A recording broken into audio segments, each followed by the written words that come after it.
directeur de cabinet de la ministre chargée de l'Industrie Agnès Pannier-Runacher d'octobre 2020 à mai 2022 de sa présence dans le cadre de nos travaux. Monsieur, avant de vous céder la parole, je suis tenue de vous rappeler qu'un faux témoignage devant notre commission d'enquête est passible des peines prévues aux articles 434-13 et 434-14 et 434-15 du Code pénal, et notamment de 5 ans d'emprisonnement et 75 000 € d'amende. Je vous invite ainsi à prêter serment de dire toute la vérité, rien que la vérité, en levant la main droite et en disant « je le jure ». Je vous remercie. Peut-être branchez votre micro en appuyant sur le bouton rouge. Voilà, je le jure et donc je déclare que je n'ai par ailleurs pas de lien d'intérêt avec Nestlé. Très bien, je vous remercie. Donc, je vais rappeler rapidement pour les internautes que le Sénat a constitué le 20 novembre dernier une commission d'enquête sur les pratiques des industriels de l'eau en bouteille. Au début de l'année 2024, plusieurs médias ont révélé les pratiques illégales de certaines entreprises du secteur des eaux embouteillées, en particulier le recours à des traitements interdits sur des eaux minérales naturelles et de source.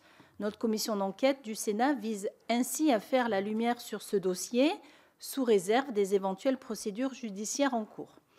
Alors, cette audition, aujourd'hui, a pour objectif de faire la lumière sur la façon dont ont été gérés par les différents ministères les développements de l'affaire Nestlé Waters, plus particulièrement entre août 2021 et mai 2022 en ce qui vous concerne.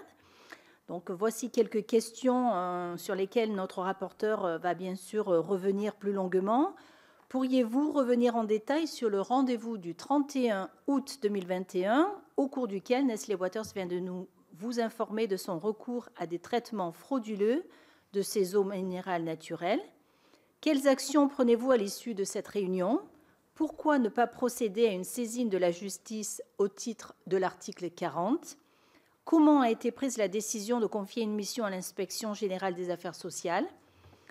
Et enfin, quelles leçons tirez-vous de cette crise qui entame la confiance des consommateurs pour un secteur auquel nous tenons tous?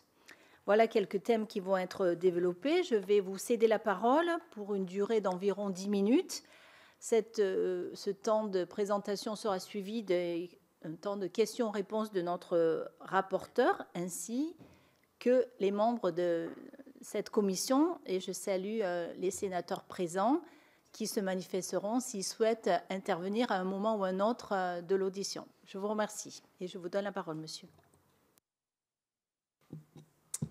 Merci, Madame la Présidente. Vous voulez que je commence par un exposé chronologique, en fait, pour répondre un peu à la première question que vous avez posée, commençant par le rendez-vous, et puis... S'il vous plaît. Très bien. Donc, ce dossier est arrivé de la manière suivante. À la fin du mois d'août, donc c'était la période de congé pour la ministre et pour moi-même, il y a eu un contact, je pense, au secrétariat du groupe Nestlé vis-à-vis du secrétariat de la ministre, demandant un rendez-vous. Et comme c'est fréquent dans ce genre de demande, elle l'a transféré à la conseillère qui était en charge plus particulièrement des sujets agroalimentaires et moi-même, je pense, parce que la demande émanait du président de la société en question. Et donc, nous avons reçu, sans plus de préparation que ça, c'est-à-dire il n'y avait pas d'ordre du jour détaillé à cette réunion. Nous, on pensait plutôt que ça serait une réunion de prise de contact, parce que je crois qu'il y avait une des personnes présentes qui avait pris ses fonctions récemment. Le 31 août, la société avait néanmoins précisé que ça serait intéressant d'avoir des gens de la Direction générale des entreprises. Donc, le service qui, à Bercy, s'occupe plus particulièrement des sujets d'industrie, et puis de la DGCCRF pour les sujets de conformité. Donc, ils avaient été invités. Je crois qu'il n'y avait pas de personne de la DGE qui était présente, mais en revanche, il y avait bien quelqu'un de la DGCCRF qui était présente à ce rendez-vous. Donc, le 31 août, en fin d'après-midi, les représentants de la société Nestlé se sont présentés. Donc, je crois qu'ils étaient 3. Il y avait Monsieur Tellier et Madame Liénaud, donc qui devait être la responsable de l'activité eau. Je crois qu'il y avait une 3e personne, mais je ne suis plus sûr de qui c'était. Il me semble que c'était Monsieur Cornu, mais je peux me tromper, donc je le mentionne sous toute réserve. Et donc, une fois les présentations et introductions d'usage derrière nous, ils ont commencé à nous expliquer, ils avaient l'air un peu gênés, qu'ils s'étaient rendus compte, alors là je reprends mes notes de l'époque, hein, qui sont un peu succinctes, parce que vous savez comment se passe un entretien de cette nature. Moi j'écoutais, j'échangeais avec eux, et puis il y avait des collaborateurs qui étaient là pour prendre des notes. Et donc, ils nous expliquent qu'ils ont rencontré des incohérences lors de contrôles sur certains sites de production d'eau, que ces incohérences n'entraînent aucun souci d'un point de vue sûreté alimentaire, aucun souci contenant le contenu en minéraux par rapport à l'affichage, que certaines barrières de protection posent des questions en termes de conformité vis-à-vis de la directive sur les eaux minérales, et qu'ils ont lancé un plan de conformité depuis le début de l'année calendaire 2021 qui vise au retrait des barrières de sécurité qui pourraient être assimilées à des moyens de désinfection, mais que ce plan exige de maintenir de la microfiltration qui est par ailleurs pratiquée en Angleterre ou en Espagne, et qu'il y a une volonté de discuter au niveau de l'industrie. Quand je dis l'industrie, c'est, telle était ma compréhension à l'époque, de l'ensemble des acteurs du marché des eaux minérales, de ce sujet, et de les mettre à l'agenda de discussion européenne pour éviter une distorsion entre différents pays. Et donc, ils insistent, et là je relaie juste la position qu'ils ont défendue durant la réunion, où par ailleurs on découvrait totalement le sujet, sur 2 points, que selon eux, petit 1, il n'y a aucun problème sanitaire dans leurs établissements de production d'eau, et que petit 2, les traitements qu'ils ont détectés sont sans incidence sur la loyauté de leurs pratiques vis-à-vis du consommateur. Et donc ils terminent la réunion en nous disant, bon, on a besoin de votre appui pour coordonner la réponse au niveau national à cette situation qu'on a détectée en prenant nos fonctions. Car il y a un besoin, donc là je rouvre les guillemets en citant mes notes de l'époque, de collaborer avec les autorités publiques, entre parenthèses préfecture et ARS, et que certains arrêtés préfectoraux sont différents selon leurs préconisations, et que certains ont des interprétations trop larges. Je referme les guillemets. Donc il y avait de leur point de vue un double sujet, en tout cas moi c'est ce que je retiens à la sortie de la réunion, sur lesquels ils venaient nous solliciter, qui était d'une part un allégué manque de clarté au niveau européen sur la directive, et d'autre part un manque de cohérence, si je puis dire, dans la façon dont les autorités interpréteraient les textes au niveau local, donc préfet et ARS. Donc la réunion se termine, on fait sortir les personnes de Nestlé. Je pense que la réunion n'a pas duré très longtemps, et on a immédiatement débriefé en bon français, de cet échange avec la personne de la DGCCRF qui était présente. On était tous un peu étonnés de la teneur de ce qu'il venait de nous apprendre. Après, la personne de la DGCCRF qui était présente n'était pas, il me semble, un spécialiste du sujet des eaux, donc elle était un peu embarrassée pour nous dire il y a un problème très grave, il y a un problème, ou alors effectivement c'est du domaine du problème d'interprétation. Mais bon, on voyait bien qu'il y avait quand même quelque chose de problématique. Et donc,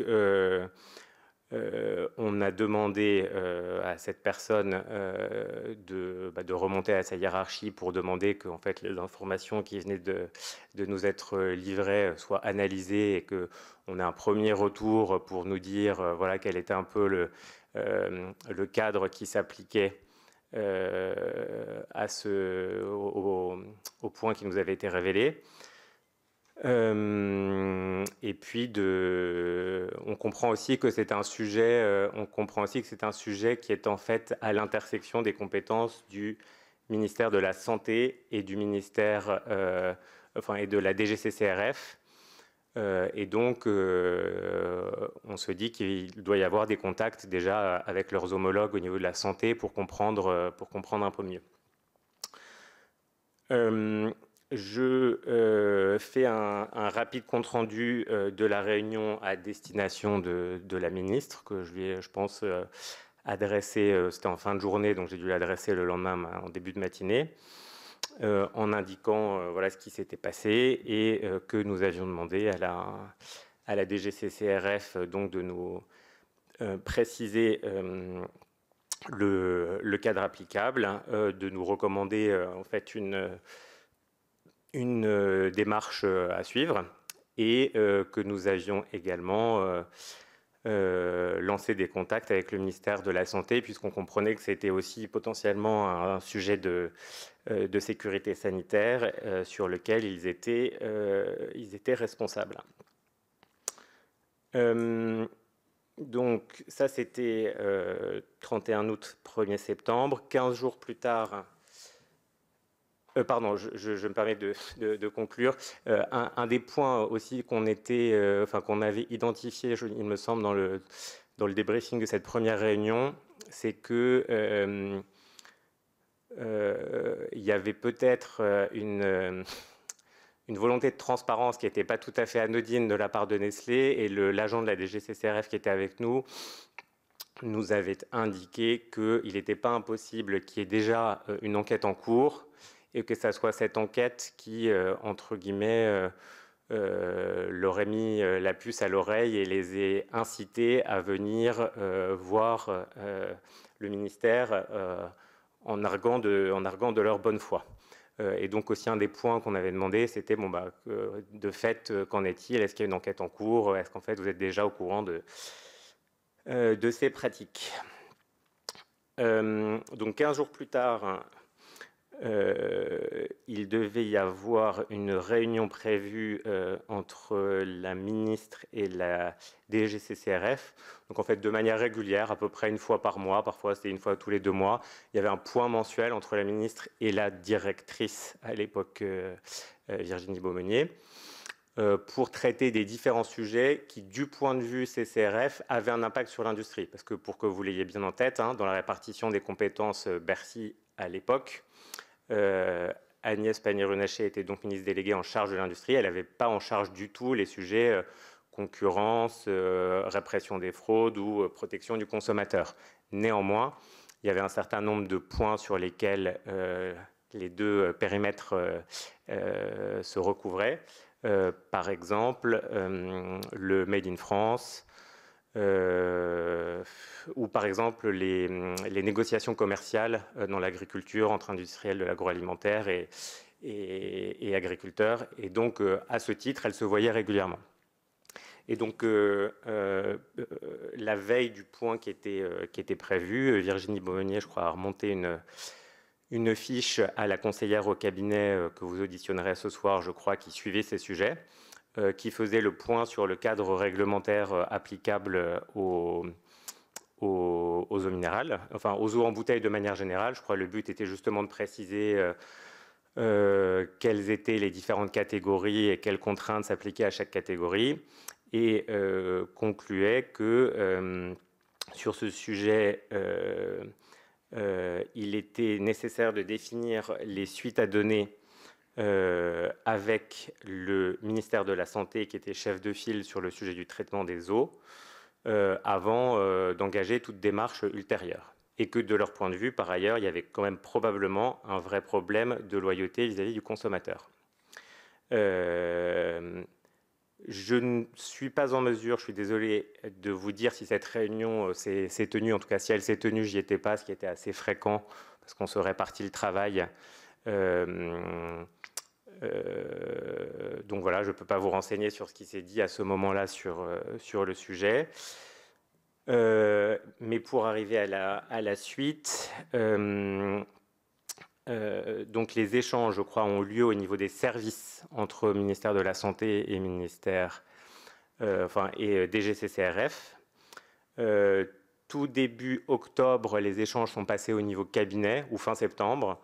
Moi, j'étais pas dans la boucle de ces échanges, donc qui avaient lieu directement entre la conseillère santé Lucille Poivert et le conseiller santé publique Norbert Nabet, de l'autre côté. Dans le cadre de ces discussions, et après instruction, je crois côté santé, la proposition est faite de leur côté de lancer une mission IGAS.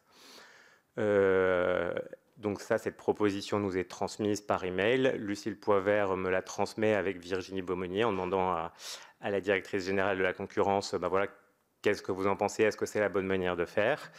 La DGCCRF donne son accord, dit que c'est la manière appropriée d'avancer.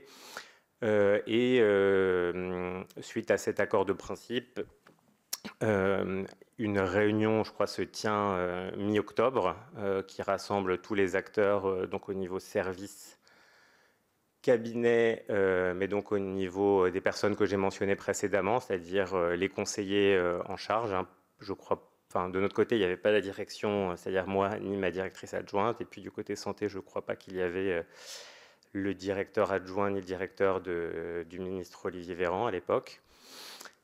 Mais bon, vous devez avoir les comptes rendus de ces réunions. Et donc, j'ai compris que cette réunion avait définitivement validé le principe du recours à une mission IGAS avec une implication de la DGCCRF et en particulier de son service national des enquêtes, dès qu'il y aurait des sujets relatifs à la loyauté des pratiques de l'industriel vis-à-vis des consommateurs.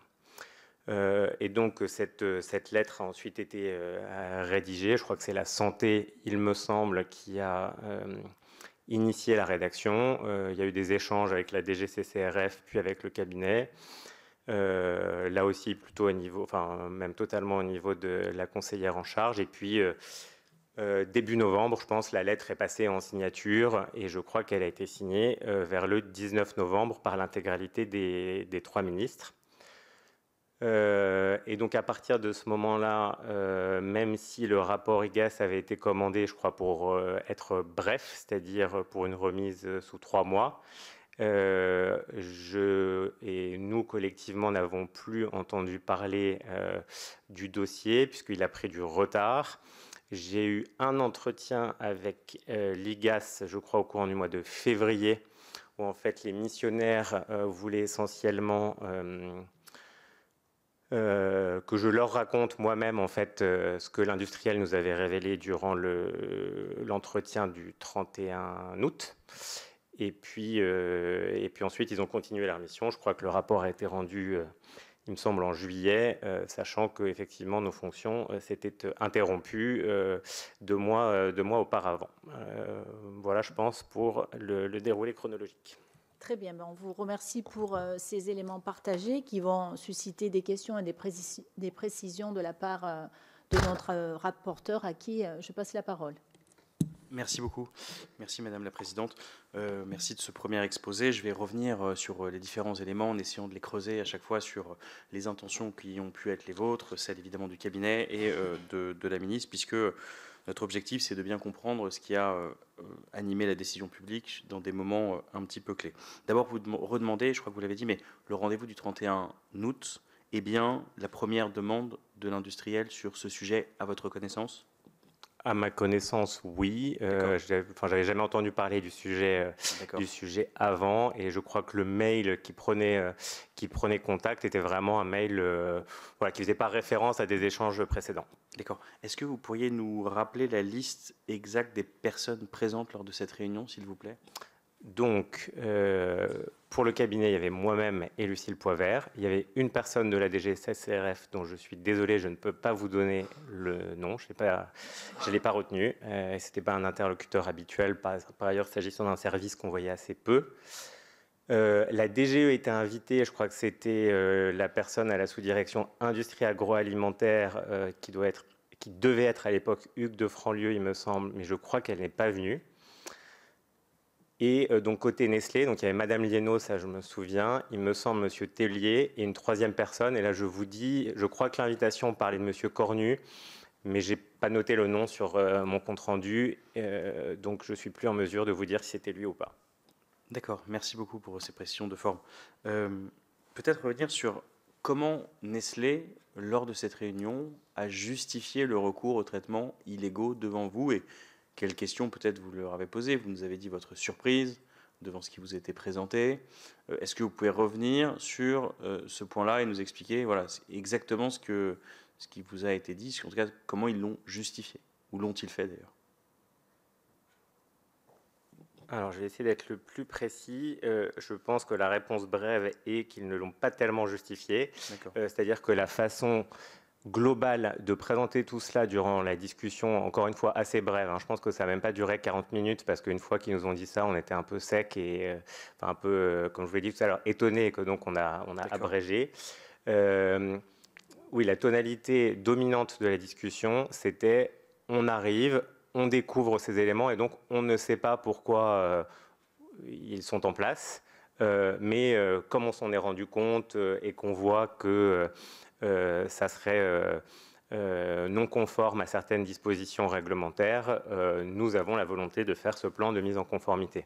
Mais il n'y avait pas de mémoire, et je suis en train de revérifier mes notes, mais il n'y avait pas d'élément de justification. Là, je lis une phrase « Utilisation de barrières de protection pour protéger la qualité des eaux ». Voilà, malheureusement, je ne peux pas vous en dire beaucoup plus. D'accord. Peut-être là-dessus, un point qui est important pour nous, puisqu'en fait, une enquête était déjà en cours au niveau du SNE. À ce moment-là, cette information n'était pas remontée au cabinet du ministère. Est-ce que c'est habituel le fait que les services travaillent sur des enquêtes qui concernent des industriels et que les ministres ne soient pas mis dans la boucle de ces informations? Est-ce que vous pouvez nous en dire plus là-dessus? En tout cas, est-ce que déjà notre compréhension est bonne? Vous n'en saviez rien à cette époque-là? Tout à fait. Donc, on n'en savait rien. Alors, c'est là où il faut peut-être faire un petit peu de géographie, si je puis dire, administrative. Donc, d'une part, le fait que des services mènent des enquêtes sans que les cabinets soient informés, ça, je pense, c'est relativement courant. C'est le travail des services d'enquêter quand ils ont des éléments, ou alors dans le cadre de leur plan de contrôle. Et donc, s'il peut y avoir des décisions à prendre qui relèvent du niveau politique, ben, elles sont montées au niveau politique, mais c'est pas une généralité, évidemment. Deuxièmement, je reviens à mon point de géographie, si je puis dire. Donc, à l'époque, vous aviez un grand ministère de l'économie, avec un ministre et en dessous 5 ou 6, je pense, ministres délégués. Et donc, comme je vous le disais tout à l'heure, la ministre déléguée en charge de l'industrie n'avait pas dans son périmètre les questions de concurrence et de protection du consommateur. Mais vous nous avez dit tout à l'heure qu'elle faisait un point mensuel. Oui, mais ce que je vous ai bien précisé, c'est que ce point mensuel concernait les sujets qui étaient vraiment les sujets d'interaction entre industrie et CCRF. Donc je vous dis, il y avait vraiment le Made in France qui était un gros sujet. Les négociations commerciales qui étaient un énorme sujet qui occupait chaque année les 6 mois qui précédaient le 31 mars.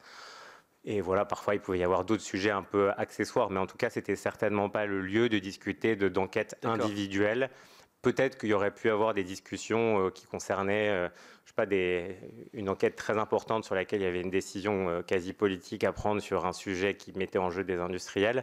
Mais enfin, j'ai pas en tête que ça a été le cas. Donc, en tout cas, de manière générale, oui, c'est possible. Et au cas particulier, il n'y avait pas de justification pour que ni la ministre ni son cabinet soient informés a priori de l'existence d'une telle enquête. Et pour ce qu'il en est du cabinet Conso, là, ça apparaîtrait plus cohérent et plus logique. Vous êtes d'accord avec moi? C'est tout à fait possible. Oui. Est-ce que vous avez d'une manière ou d'une autre, parce que lorsque ces faits ont été révélés, j'imagine que, qu'est-ce que vous en avez compris de cette réunion? Qu'il y avait un problème de loyauté vis-à-vis de l'information aux consommateurs? Vous êtes sorti de là en vous disant quoi? Est-ce que vous avez joint le cabinet consommation après cette réunion? Est-ce qu'ils étaient au courant? Voilà. Est-ce que vous pouvez nous dire un petit peu ce que vous en avez compris? Parce que si vous considérez que ce n'était pas dans votre périmètre, vous auriez pu aussi renvoyer au cabinet Conso. Tout à fait. Donc, alors, comment je ressors de la réunion, j'espère que j'ai réussi à le traduire dans mon propos préliminaire. C'est-à-dire, on voit bien qu'il y a un truc gênant, mais on n'est pas à même, au moment où ils viennent de nous le partager, d'en évaluer l'ampleur, et les services qui sont présents avec nous non plus. Et donc, effectivement, quand on demande au cabinet, à la DGCCRF de faire cette analyse, c'est une analyse qui vont par ailleurs remonter au cabinet compétent, qui est le fonctionnement, là aussi, classique à Bercy. Et donc, pour la suite du dossier, par exemple, la note, je pense, de Virginie Beaumenier de mi-septembre, là, elle est remontée en parallèle au cabinet consommation et au cabinet industrie, puisque c'est nous qui avions eu ce rendez-vous. D'accord. Et à votre connaissance, est-ce que le cabinet conso était informé de l'enquête chez Alma ou pas? Je ne peux pas vous dire. D'accord. D'accord. Merci. Deuxième point, sur un peu les suites que vous avez pu donner à cette réunion où, en fait, Nestlé vous donne des éléments pour justifier ou pour expliquer et pour peut-être aussi minorer ce qui peut se passer. Notamment, elle est tolérée en Angleterre ou en Espagne, ce que vous relayez tout à l'heure. Est-ce qu'à la suite de ça, vous déclenchez des choses pour vérifier les pratiques au niveau européen, ou quelle est l'action publique qui est conduite après cette réunion? Demander à la DGCCRF de nous faire l'état des lieux sur effectivement ce qui est autorisé, ce qui n'est pas autorisé et ce qui est flou. D'accord, donc sur la partie comparaison européenne, ça, vous n'avez pas expertisé les choses à ce moment-là? Tout de suite, là, dans les 10 premiers jours, c'était pas, je pense, une instruction explicite qu'ils ont eue, mais ça faisait partie de la commande qui était de dire qu'est-ce qui est autorisé. Donc ça, c'est la réglementation vous dit oui, non. Qu'est-ce qui est interdit? Et là où il peut y avoir du flou, c'est, je sais pas, vous avez une directive, ça se transpose, donc il peut y avoir des marges nationales dans la façon dont elle est mise en œuvre. D'accord. Peut-être une question sur...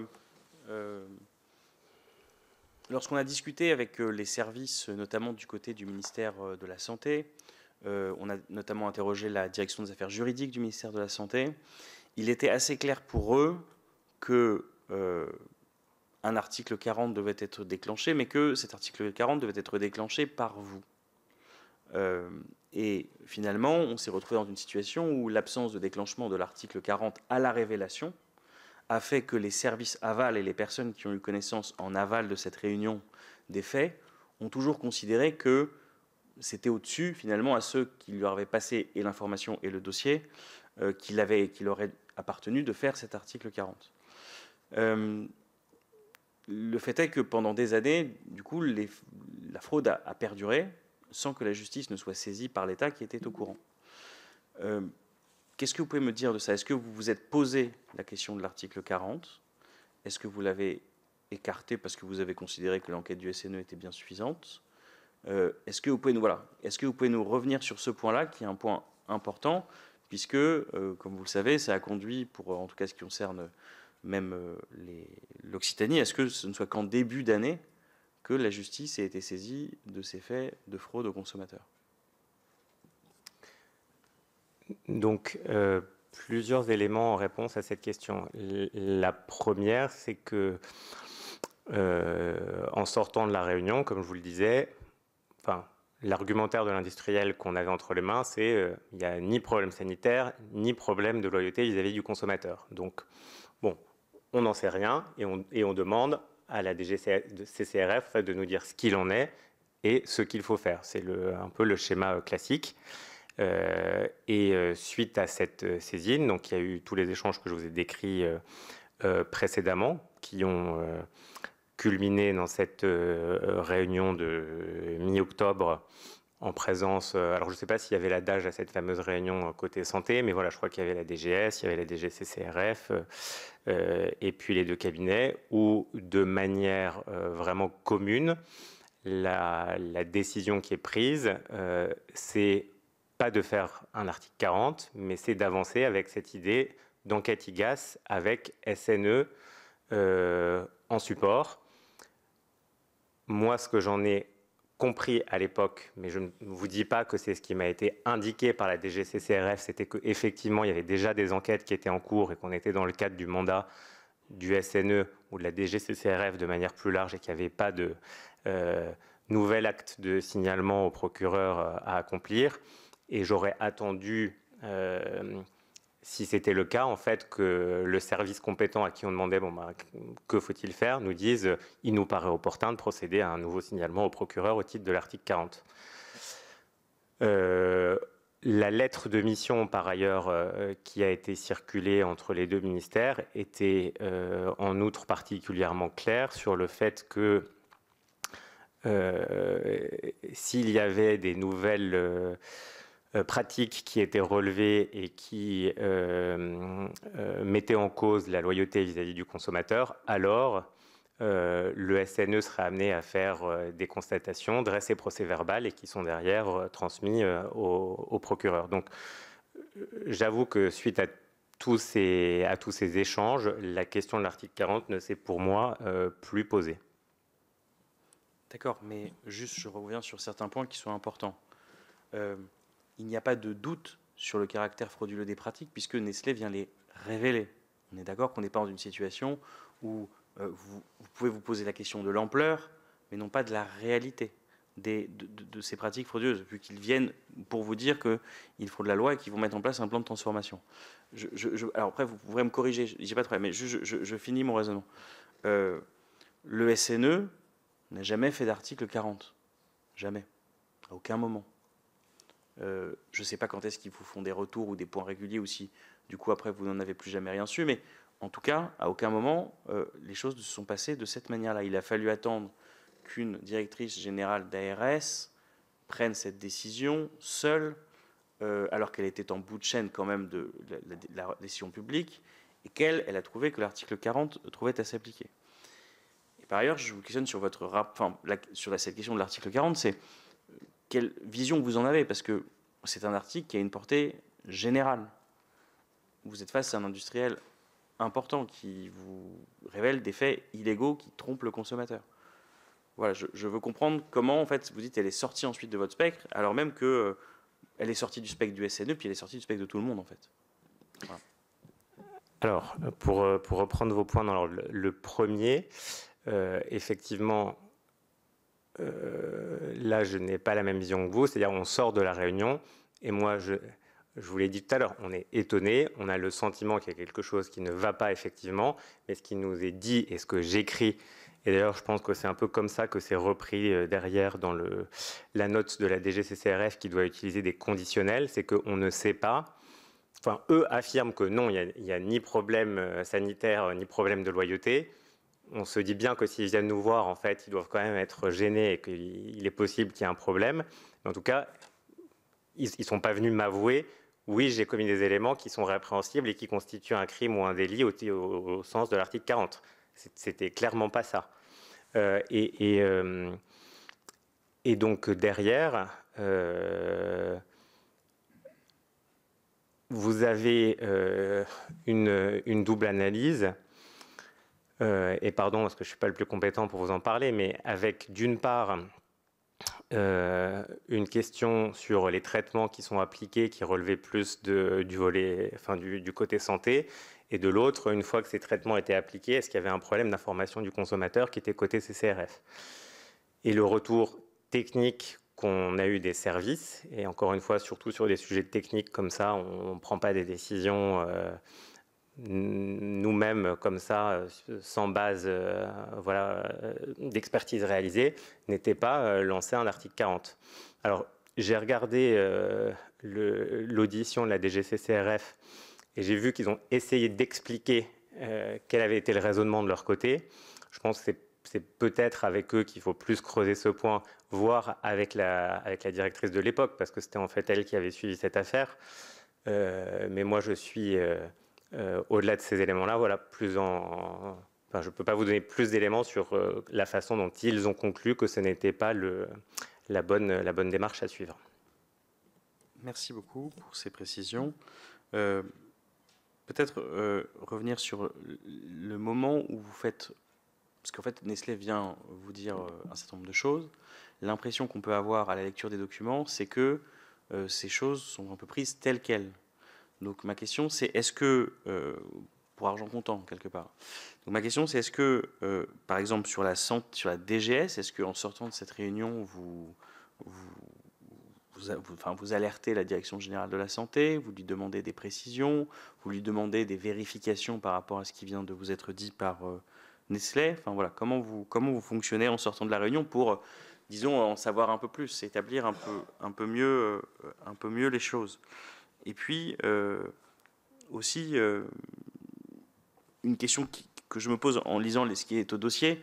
Il y a notamment dans le mail que vous écrivez un point 3 où vous dites « Selon Nestlé, son plan de transformation suppose de la part de l'État une interprétation plus large de la directive, car ils auront toujours besoin de méthodes de microfiltration dont la validité n'est pas établie. » Mais donc à ce moment-là, quelque part, vous nous dites que vous voyez qu'il y a un problème avec la microfiltration, qu'elle n'est pas réglementaire, ou comment vous interprétez vos propres mots. Peut-être vous le ferez mieux que moi, voilà, pour comprendre ce que vous aviez en tête en écrivant cette phrase.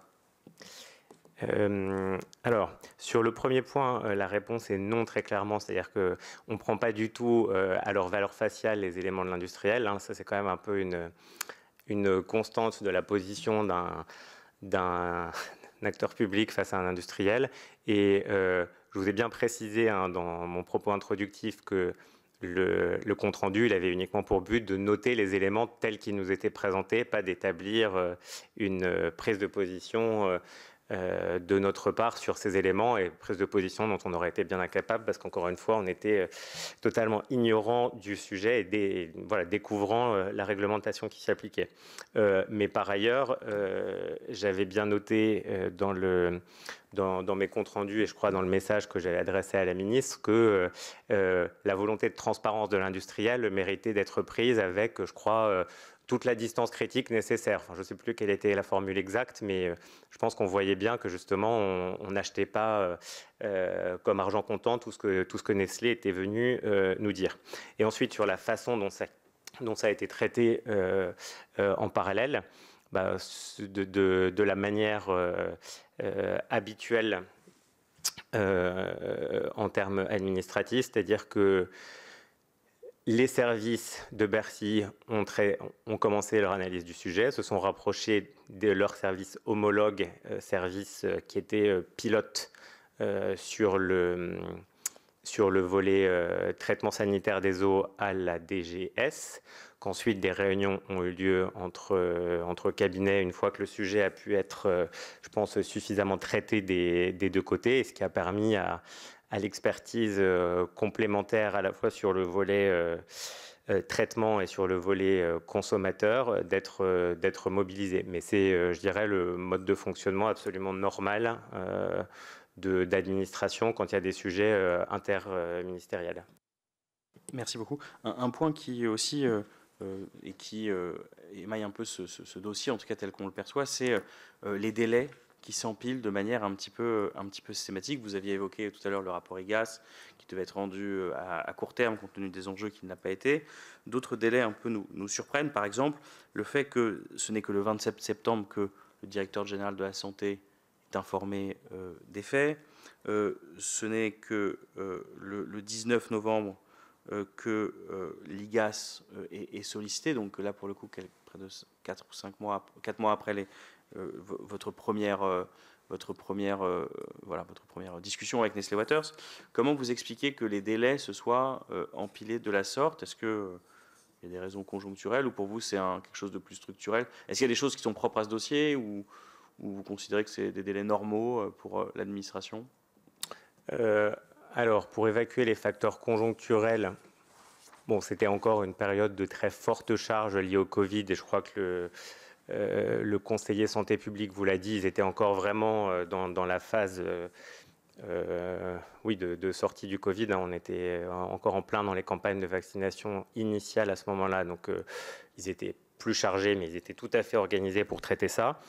En revanche, quand on regarde les délais que vous avez mentionnés, bon, réunion 1er septembre, la lettre, je ne sais pas de quand date le premier draft, mais on doit être quelque part autour de fin octobre, et qu'il y ait 2 mois qui soient écoulés entre la réunion, les expertises des deux côtés, les réunions interservices, la circulation d'une lettre signée par 3 ministres et le fait qu'elle soit signée. Oui, ça aurait sûrement pu être plus rapide, mais ça ne me paraît pas non plus démesurément long ou fautif. En revanche, là où je peux répondre non de manière absolue, c'est est-ce qu'il y a eu un traitement particulier? La réponse est bien non, il n'y a pas eu...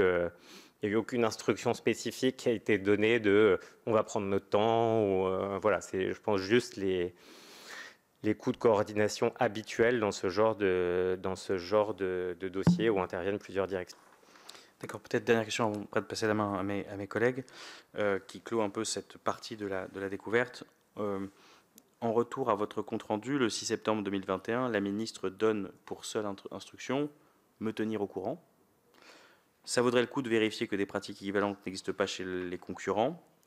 Si je comprends bien, on est plutôt sur la tromperie commerciale que sur un sujet de sécurité alimentaire. Et quid de la portée des règles appliquées nationales et européennes? Et là, pour moi, on est le 6 septembre. Et là, pour moi, quand on est dans... si je comprends bien, on est plutôt sur la tromperie commerciale que sur les sujets sanitaires. Pour moi, on est vraiment dans la répercussion de ce que vous a dit l'industriel. Il n'y a pas d'analyse au 6 septembre qui vous permette de dire ça. Enfin, à moins que vous m'en donniez une que je n'ai pas à ma possession. Mais pour moi, on est purement et simplement dans l'information que donne l'industriel. Oui, mais si vous me permettez, oui. Effectivement, à ce stade, c'est tout ce dont on dispose. Donc moi, je lui fais un compte-rendu à cette époque sur la base des éléments à chaud qui m'ont été communiqués, en lui disant, par ailleurs, on a bien informé la DGCCRF qui était présente lors de cet entretien et on lui a demandé de creuser par ailleurs les points sur lesquels la ministre demandait d'expertiser. Donc effectivement, on lui fait part de ces éléments. Encore une fois, sans lui avoir dit du tout, c'est la réalité, c'est ce qui est expertisé par les services. On lui dit, voilà ce qui s'est passé dans la réunion. Et donc, elle pose des questions sur la base des éléments rapportés par l'industriel. C'est tout. Et le fait que, parce que vous aviez dit tout à l'heure que Nestlé vous a dit...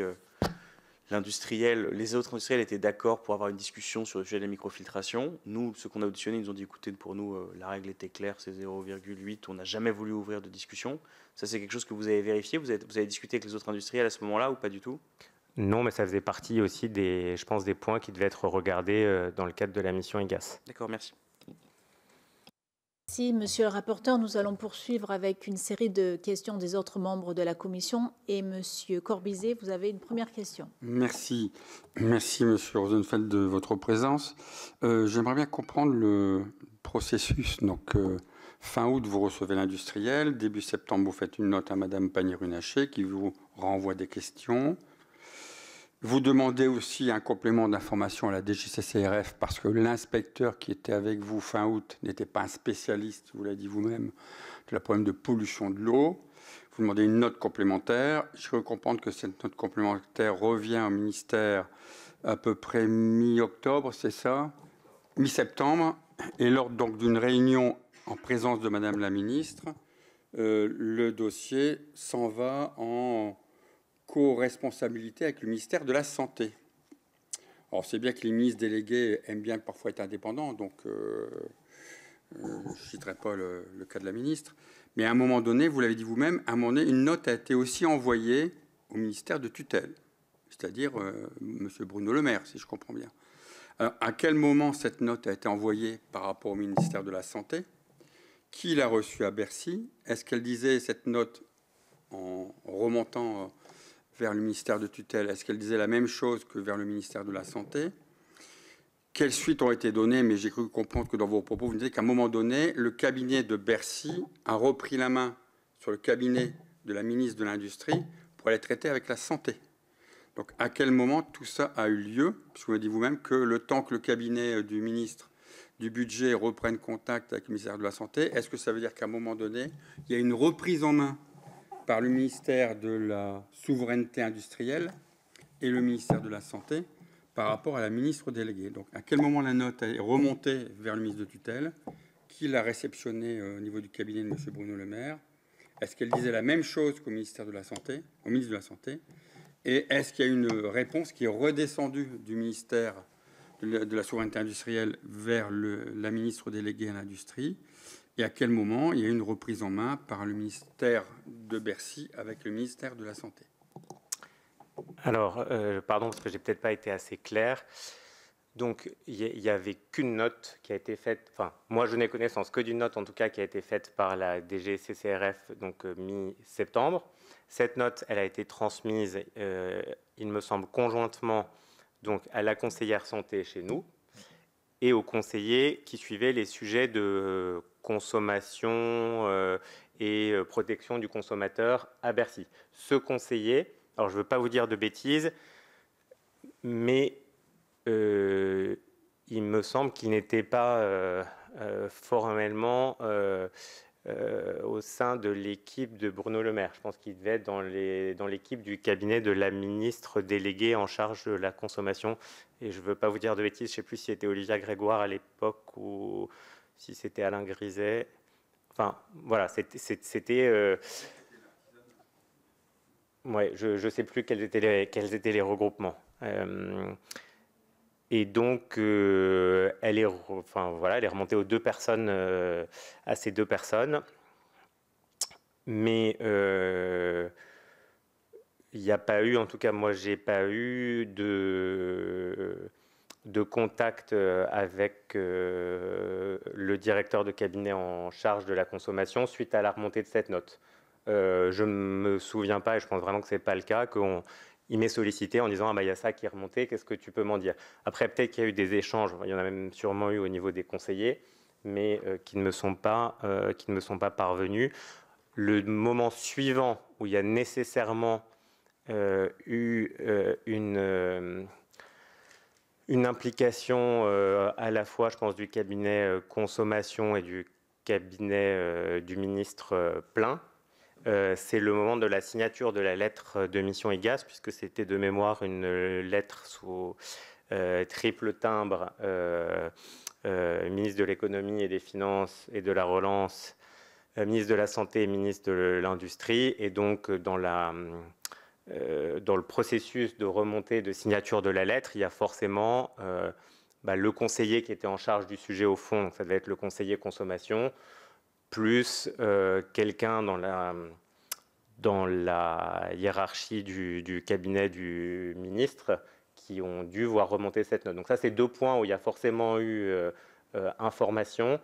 Après, j'en ai pas d'autres comme ça en tête en fouillant mémoire. Merci. Nous avons une deuxième question. Notre collègue, Monsieur Gillet, à vous. Merci, Madame la Présidente. À ce stade de l'audition, on ne sait toujours pas pourquoi Nestlé Waters a mis en œuvre des traitements illégaux. Et moi, cette question-là me paraît absolument majeure. On ne le sait pas parce que vous n'avez pas fait d'investigation. Vous n'avez pas demandé. Ou alors, si vous avez demandé à Nestlé Waters pourquoi ils ont fait les traitements, ils ont refusé de vous répondre. Est-ce que vous pouvez clarifier ce point-là? Alors, j'ai deux autres questions derrière, si vous me le permettez. On va d'abord... Sur cette question, je renvoie à ce que j'ai dit au début à monsieur le rapporteur, c'est-à-dire que quand on a évoqué le point dans cette réunion, il me semble que la seule réponse qui nous a été donnée, c'est « on ne sait pas parce qu'on arrive et qu'on a découvert ces traitements ». Voilà, je n'ai pas plus d'éléments qui nous est donné à cette époque. Comment peut-on imaginer, dans le cadre d'une rencontre de ce type, qu'on puisse s'arrêter simplement à cette réponse de l'industriel? Mais si vous voulez, je n'étais pas doté de pouvoir de police, donc je lui pose des questions, les gens répondent, je relance, les gens répondent la même chose. À un moment, je ne peux pas faire grand-chose de plus, et c'est ensuite, une fois que le dossier est formellement pris en main par la DGCCRF, qui, elle, dispose de pouvoirs d'enquête, qu'il y a des moyens formels qui permettent de répondre à cette question. Mais je suis bien d'accord avec vous, c'est une des questions qui était essentielle, ou la question principale qui est sous-jacente au dossier, bien sûr. Oui, elle est très importante, puisqu'en reprenant vos mots, vous indiquez quand même qu'après réflexion, il y a quand même un sujet potentiellement de sécurité sanitaire. C'est-à-dire que vous n'avez pas, à ce stade, l'absolue certitude qu'il n'y a pas de problème sanitaire. Je reprends vos termes, hein. Mais, c'est ce que vous venez de dire. Hein. Mais en reprenant vos termes, je vais aller un petit peu plus loin. Je ne sais pas, pour moi, avant tout retour, feedback de la DGCCRF, etc. Il me semble qu'un principe de précaution aurait dû être immédiatement mis en place. Et au-delà de l'article 40, on arrêtait d'embouteiller et on attendait de voir. Puisque vous n'aviez pas l'absolue certitude, à ce stade, qu'il n'y avait pas de problème sanitaire. Et vous ne bougez pas. Alors, je reprends ce que j'ai dit précédemment. D'une part, et sans que nous soyons capables de l'expertiser, l'industriel a affirmé le contraire, et je ne retiens pas d'ailleurs des auditions... Donc il avait forcément raison, sa parole était vérité. Si je peux aller jusqu'au bout de mon propos... Oui, mais je vous rétorque quand même. Donc l'industriel nous disait ça, et j'ai pas retenu d'ailleurs des premiers éléments qui sont remontés ensuite, qu'il y avait un risque sanitaire pour le consommateur qui était avéré à ce moment-là. Mais l'industriel affirme ça, on passe l'information à la DGCCRF qui se met en contact avec le ministère de la Santé qui est lui chargé de cet élément. Ensuite, ce n'est pas nous qui étions chargés de prendre les décisions relatives aux arrêts ou aux poursuites éventuelles d'embouteillage. C'était clairement pas une compétence de la ministre. Monsieur Gillet, vous voulez poursuivre avec un complément pour votre question? Dernière remarque. Oui. Pour ma part, vous n'avez pas fait jouer le principe de précaution. Et du coup, si nous, on fait un pas de côté en termes d'analyse, vous avez eu une attitude plutôt bienveillante. Et on peut même s'interroger sur une attitude qui a quand même protégé l'industriel.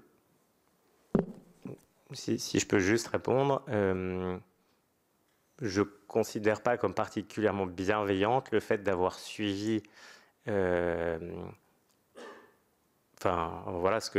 qui devait être le fonctionnement normal, c'est-à-dire saisir les services compétents, leur demander d'expertiser et suivre les recommandations, si tant est qu'elles paraissaient de bon sens, qui remontaient des services compétents.